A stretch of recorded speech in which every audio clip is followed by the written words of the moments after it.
shirkan wadatashiga oo ku saabsan ka qayb qaadashada isbeddelka cimilada heer qaran oo noqonaya wejigiisa labaad waxa uu maanta ka furmay magaalada muqdisho iyadoo uu soo qabanqaabiyey xafiiska ra'iisul wasaaraha qaybta agaasinka deegaanka iyo isbeddelka cimilada.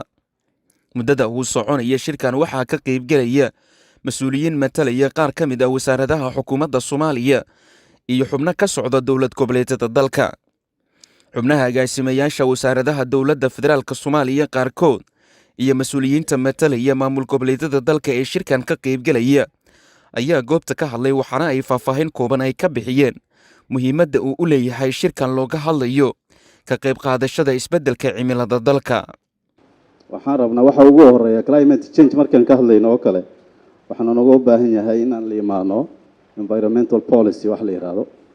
markaan environmental policy-gan la imaano oo noo dejisan tahay shuruudihii iyo policy environment ama climate change lagu maarayn lahaa ayaan ka hadli karnaa qaybihii kale oo hoos imaanaya environment policy. marka adigoo policy-gii qabin wixii kale oo aan ka hadalno waxaa noqon kartaa inay dhaqangelaynin. marka fikirkeennii aqligeenii iyo garaadkeennii waxaa la rabaa inaan isku geyno qaabkii lagu aasaasi lahaa wax la yiraahdo environmental policy of Somalia. dabcan maanta shirkan waxaa moodaa inuu muhiim u yahay Soomaali guud ahaan gaar ahaan inta ka faa'iideysata dhulka ama wax ka soo saarta ama wax ka soo yani wixii laga soo saaro isticmaasha.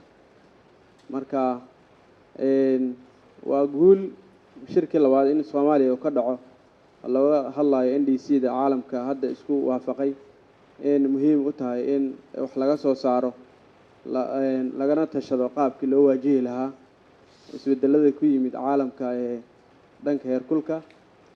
agaasimaha guud ee agaasimka isbeddelka cimilada ee xafiiska ra'iisul wasaaraha xukuumadda Soomaaliya Axmed Yuusuf Axmed ayaa shirkan si rasmi ah u daafuray waxaana uu ka sheekeeyey muhiimadda uu leeyahay in shirkan lagu qabto magaalada Muqdisho iyada oo diradda la saarayo arrimaha isbeddelka cimilada dalka. haddaan usoo noqdo arrinkan aan u joogno oo ah national determinant contribution waxa la yiraahdo isaga dhan muhiimadiisu waxa weeyaan wadamada LDC-ga oo Soomaaliya ka mid tahay ama wadamada la yiraahdo least development countries-ka waxaa laga sugayaa oo United Nations Convention on Climate Change uu ka sugayaa wax la yiraahdo NDC update. NDC update-na waxa weeyaan inaad soo sheegtid shanta sano ee soo socota. for example hadda 2020 baan ku jirnaa 2024ka ama 2025ka shantaas sano maxaad ka qabanaysaa ama 25 sano soo socota arrimaha isbeddelka cimilada si aad taa u gaartid.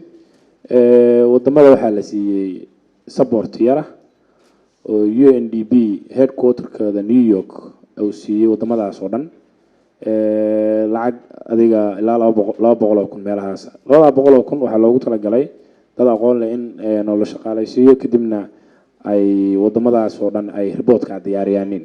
report-ka marka si loo diyaariyo ma aha wax disk analysis qol intii la soo xirto lagu diyaarin karo.